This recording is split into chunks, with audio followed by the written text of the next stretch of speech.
Ah mes amis, là on est bien. Ah on est bien. On est bien. On est bien. Il y a un paysage fantastique. Fantastique, mais vraiment. C'est les Highlands de la France, c'est pas possible autrement, quoi. Il y a un côté sauvage ici. Normalement, il y a un beau ciel bleu. La plupart du temps, oui, surtout Il y a un beau au ciel mois de bleu. juin, on avait juste il y a plutôt un beau Et quand il y a un ciel beau ciel bleu, il y a de la tramontane, donc la vidéo est pourrie. Là aujourd'hui c'est le marin. Le marin est plus doux en général. Il apporte l'humidité, mais on est bien quand même. bleu. On est bien. Bon, après, avec un ciel bleu, on verrait le canicou. Là. Ah, voilà une vidéo qui aurait du chien. En tout cas, tant qu'à venir ici, dans les Fenouillèdes, c'est-à-dire dans le Roussillon, c'est-à-dire le sud de la France, les Fenouillèdes, c'est vraiment la partie haute des Pyrénées-Orientales. Tant qu'à venir ici, je ne vais pas venir voir n'importe qui. Hein. Je vais venir voir le Cador des Cadors. C'est Joseph Parcé, la préceptorie. Comment ça va? Très bien. Ça va bien? Ça va, oui. En plein boulot, qu'est-ce que tu faisais de beau ici? On est bourgeonné des muscats qui sont un petit peu au-dessus. Avec là. ta chérie? Voilà. Ouais, les muscats, ta vigne chérie aussi. Je suis pas un grand fan des muscats, mais voilà, heureusement on n'en a pas beaucoup. Bon, dis-moi, on s'était rencontrés la première fois, c'était à Vigny Sud, où j'avais goûté tous les Maury Grenat, c'est-à-dire les vins faits dans une méthode dite réductrice, c'est-à-dire qu'on ne va pas laisser oxyder les vins, mais on va ajouter du vin pour pouvoir justement conserver leur fruité. Et quand même, tu m'avais sorti une belle fusée atomique. Hein. C'était franchement un très beau vin. Alors parle-moi un petit peu de ton domaine, ta philosophie, ta vision du travail. Voilà, comment ça peut déjà Parcé, c'est un nom qui cause. Hein. Oui, moi je suis fils de vigneron, donc je suis fils de Marc Parcé, donc du domaine de la rectorie à Bagnols-sur-Mer. Ouais. Donc en fait, plutôt que de rester à Bagnols, moi je suis parti pendant 7 ans sur les bateaux dans la marine nationale. Voilà, je suis revenu en 2006 où j'ai fait un BPROA pour pouvoir m'installer comme vigneron. Ouais. Au départ plutôt dans l'idée de monter ma cave particulière. Et puis je suis arrivé à la préceptorie un petit peu. Il cherchait quelqu'un pour les vendanges 2007 sur la cave. Et donc je suis venu faire les vendanges à la préceptorie et puis j'en suis jamais parti. Et puis, T'as dressé la tente et t'es resté. Puis un certain nombre d'associés sont partis à qui j'ai repris le départ et donc j'ai repris le domaine. Et maintenant c'est chez toi la préceptorie. Voilà, maintenant c'est chez moi. D'accord, tu fais un peu, tel patron, tu fais ce que tu veux. Alors ta philosophie, ta vision du vin. On a goûté tes vins, moi j'ai trouvé qu'il y avait quand même beaucoup de personnalité dans ce que tu fais. On sent que tu es un mec sans concession. Des concessions on en fait toujours un peu, hein. Enfin, Maintenant pas forcément dans les vins. C'est la nature qui commande. Disons que la concession que tu fais, c'est par rapport à la météo, par rapport à ce que la nature t'aura donné. Mais au niveau de tes vinifs, en tout cas, c'est clair que tu cherches pas à faire du tout venant, à faire le vin de ton voisin.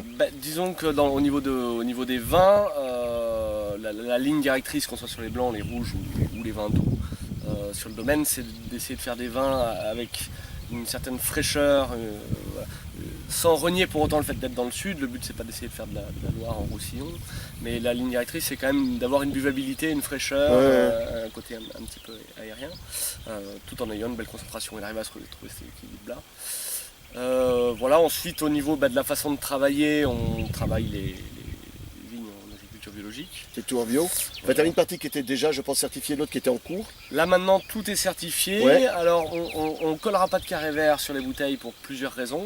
La première c'est parce que on vend tous les vins sans mettre de carré vert, donc il n'y a pas d'intérêt à mettre un carré vert. La deuxième c'est simplement, et là le cas ça se pose cette année, si je rachète une vigne qui n'était pas tenue en bio, même si moi je la travaille en bio dès le départ, Ouais. Il faudrait que je l'isole dans les vinifications, que je fasse la cuvée pas bio. Donc voilà. Bon. Par contre je tiens à être certifié parce que Tu en as quelques-uns comme ça, hein, tes voisins comme les Soulanes par exemple, même chose, ils ne mettent pas le carré vert. Quoi, hein, pour à peu près pour les mêmes raisons. En tout cas, tu travailles en bio. Mon ressenti, tu me dis si je me trompe, c'est que quand même chaque fois que je viens te voir, tu bosses dans ta vigne. Chaque fois que je viens te trouver, tu es dans ta vigne en train de bosser, en train de faire des trucs. Malheureusement, je peux pas y être tous Et les j'ai jours, l'impression hein. que tu bosses au maximum ici pour qu'une fois que ça arrive au chai, somme toute, le vin se fasse un peu tout seul et que tu interviennes le moins possible. Que les vins, mon ressenti, c'est que déjà, je suis passé plusieurs fois chez toi, que les vins, quelque part, se construisent par eux-mêmes. Que toi, tu ne fais que les surveiller. C'est des vins qui se construisent à la vigne de toute façon. Quand Ouais, on a les jolis terroirs, il faut faire des vins qui se construisent à la vigne. Sinon, il vaut mieux aller chercher des parcelles plus faciles à travailler si on veut faire des vins qui se construisent dans le chai.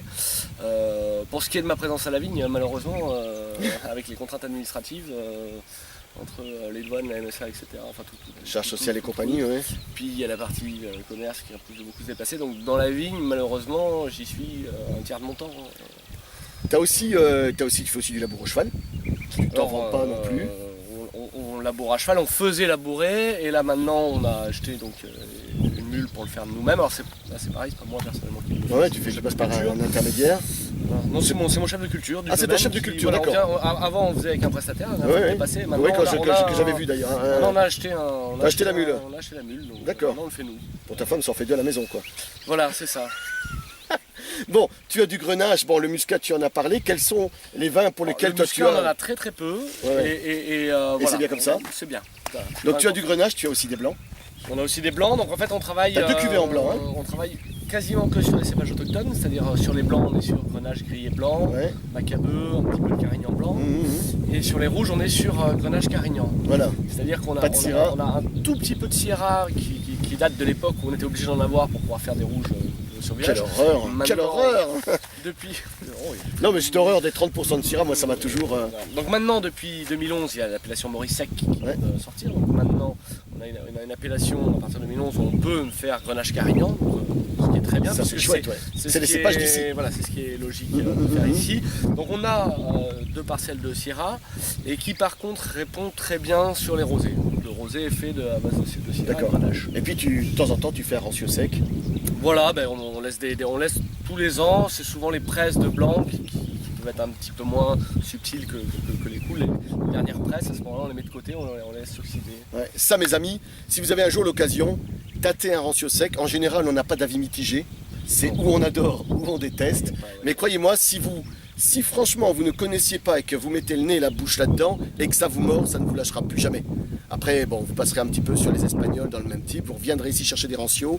Il y a des gens qui cuisinent avec ça, c'est un peu malheureux. Moi, je trouve que servi bien frais comme ça, c'est du bonheur.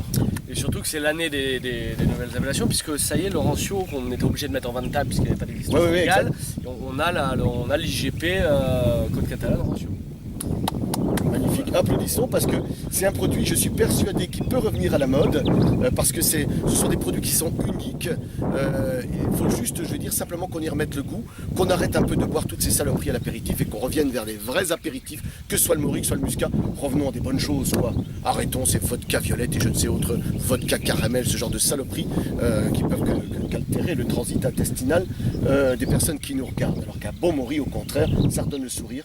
Ça Exactement. protège de tout, arthrite, machin, donc allez-y, lâchez-vous, que ça nous fasse du bien. Bon, on va terminer de la même façon parce que là, c'est l'heure de l'apéro, C'est l'heure de l'apéro. il va falloir y aller, Voilà. donc on va terminer de la meilleure façon qui soit. Franchement, elle est pas belle la vie, Elle est belle la vie. hein, elle est magnifique, regardez derrière moi. À tout bientôt mes amis, ciao.